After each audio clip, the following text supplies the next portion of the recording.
Hi, this is highwithoutcoke. Today I'm going to share with you my league starter for Mirage League. In 3.28, Kinetic Fusillade remains unchanged, but totems will be buffed so they will emerge faster and start shooting faster. The build idea is to go Hierophant and stack mana to enhance damage and survivability. This build offers good clear speed, high single target damage, great mobility, and decent defense with might over matter, full spell suppression, and evasion. Totem's auto-targeting feature allows us to map and kill bosses with ease. All you need to do is drop your totems and move around dodging enemies. However, this build is not as tanky as it doesn't have any armor.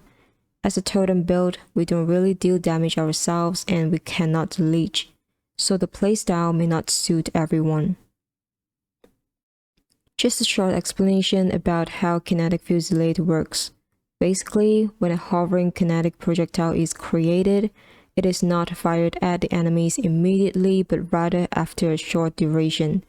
If the projectile is not fired yet but we attack again, the duration is reset for all hovering projectiles, meaning no projectiles will be fired. What we want is for the previous projectiles to be fired before our next attack. So if we have sufficient reduced or last duration, the hovering projectiles will be fired between attacks, meaning each attack will fire a projectile instead of resetting the duration. To do this, we use last duration support and get some reduced duration from the passive tree and our gears. The support gems are arranged based on their importance. You only need the first 3 support gems while leveling. Wrath with Eternal Blessing to gain flat lightning damage and to free up our mana. Swap Wrath for Grace for better survivability if you feel like damage is not an issue. Precision with Arrogance to reserve life instead of mana. Arcane Cloak with Automation so it is triggered automatically when the cooldown is over. It consumes a large portion of our mana to give a huge damage boost when it is triggered, but we have mana regen and we also use a mana flask so it is not a problem. Movement skills, shield charge, and lightning warp. Since we already invest in reduced last duration, it's good to use lightning warp. Of course, if you don't like it, just swap it with Frostblink or Flame Dash. Cast on Crit Frenzy is used to cast utility skills, in this case Tornado for damage boost. What it does is that it will first travel for a duration, while acting as an enemy to absorb damage dealt by our projectiles. Then it will chase down the enemies and reflect the damage took from our projectiles to them. Now the gear setup. I config the PoB to have max resist so you can see easily what stats to look for besides resistances. Alright, first thing first, get a wand without local attack speed. If you don't have attack speed on your weapon, even if you have attack speed on your gears, onslaught buff and 3 frenzy charges like I did, Kinetic Fusillade will still work perfectly because its duration is well under the attack time. If you have attack speed on your weapon, you will need more sources of reduced or last duration from your gears, for example using both Warp Timepiece and Time Club's unique ring, or elsewhere for Kinetic Fusillade to work perfectly. If you want to run raid maps comfortably, you need a wand with stats like flat lightning damage, crit, and spell damage. Something like this is good too. This is the weapon I used when recording this video. I crafted this wand using Streaking Essence of Wrath. Really lucky to get this under 5 tries.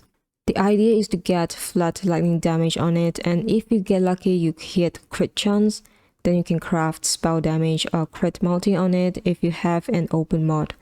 It's easier to do this on a kinetic wand, but of course, a prophecy wand is better if you can hit the right mods.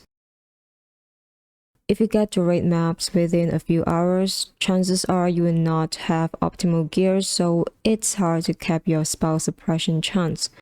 What we can do is to get some spell suppression chance on our shield, and grab the spell suppression chance is lucky mastery to get above 90% spell suppression chance. For helmet, we use Might of the Council to gain added lightning damage equal to 6% of maximum mana. Try to get one with a decent roll because most of our damage comes from this helmet. The other unique used in this build is Warp Timepiece, which is a very cheap and common unique to get reduced skill effect duration. It gives us more damage while offering decent movement speed. If you want to attempt harder contents, you have to upgrade your weapon. The stats to look for are flat lightning damage, crit multi, spell damage, and mana. You can also craft elemental penetration if you have an open prefix. You don't have to get all these mods on your weapon. Something like a wand with 4 of these mods is good. Just get one within your budget. As for shield, an ES base with spell damage, life, and mana is the best. As for the rest of armors, we want to use evasion ES base to get spell suppression chance and mana on them. This enables us to use the evasion mastery plus 15% chance to suppress spell damage if equipped helmet, body armor, gloves, and boots all have evasion rating to cap our spell suppression chance. Rares are, in my opinion, the best choices for rings because you can get attack speed, life, mana, and resistances. You can use Time Club's unique ring if you want, but it will be harder to cap your resist. Court Belt is a new base type introduced in Mirage League that allows you to get an additional anointment, which I think is best in slot if it's not too uncommon. There are several options for the second anointment. Multi-shot should give the highest damage, at least this is what PoB shows me. If you want to get more life, then Purity of Flesh is a good choice. It gives increased ES, life, and chaos rest. Templar doesn't have access to Kinetic Fusillade from the start, so we're going to level the build the usual way, that is using Holy Flame Totem, Flame Wall, and Rolling Magma. We'll get these 2 nodes and Arcanist Dominion to make leveling smoother. However, it will not be as smooth as when we are leveling a spell totem because after this, we're pathing down to get the reduced last skill effect duration cluster. This is around the time that you will get Kinetic Fusillade skill gem and Ballista support from Susa in Act 3. You will want to level the skill gem right away. When I was testing this build, I was like a few levels ahead of the campaign area, and the skill gem was level 1, so the totems are squishy and die often, which means that you have to summon them very often. Once you level them a bit more, get this cluster, and your first ascendancy, the build starts taking off. We get Pursuit of Fate as our first ascendancy notable. We get an extra totem, plus 100% increased totem placement speed. As in 3.28 patch notes, Ballista totems will now have a base placement speed of 0.5 seconds instead of 0.35 seconds. But totem placement speed now also scales the speed at which totems emerge. So basically, having more placement speed makes the totems attack faster. Then we want to path to the upper side of the tree to get this 1 cluster and +1 projectile. Once you complete the Eternal Nightmare quest in Act 4, you have access to Eternal Blessing support, meaning you can start using Might over Matter and Arcane Cloak. Prioritize this mana cluster because it increases mana cost while giving you tons of mana. If you look at Arcane Cloak, it says buff grants added lightning damage equals to 14% of mana spent by the skill effect. So by increasing the mana cost of Arcane Cloak, our damage is increased. Since we're using Might over Matter, we want to get some mana recoup by taking this mastery and Battle Rouse. Ritual of Awakening is taken as our second ascendancy notable to increase our mana regen and to recover the mana lost from using Arcane Cloak quickly. Also, we get some crit notes from this cluster and this integration. After this, we want to path to the right side of the tree until we get the watchtower for our 5th totem. We grab some life and accuracy notes along the way.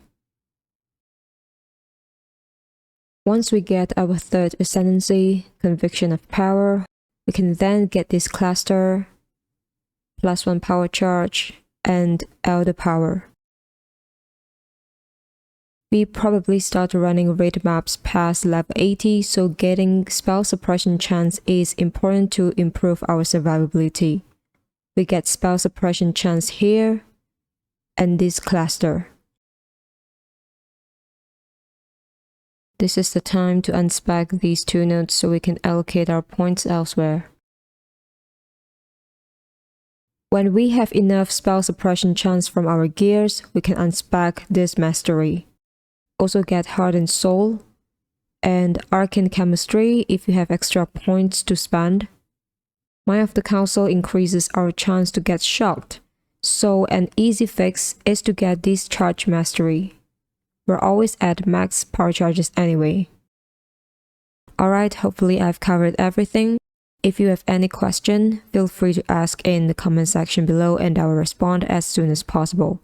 I hope you enjoy your league start and see you next time.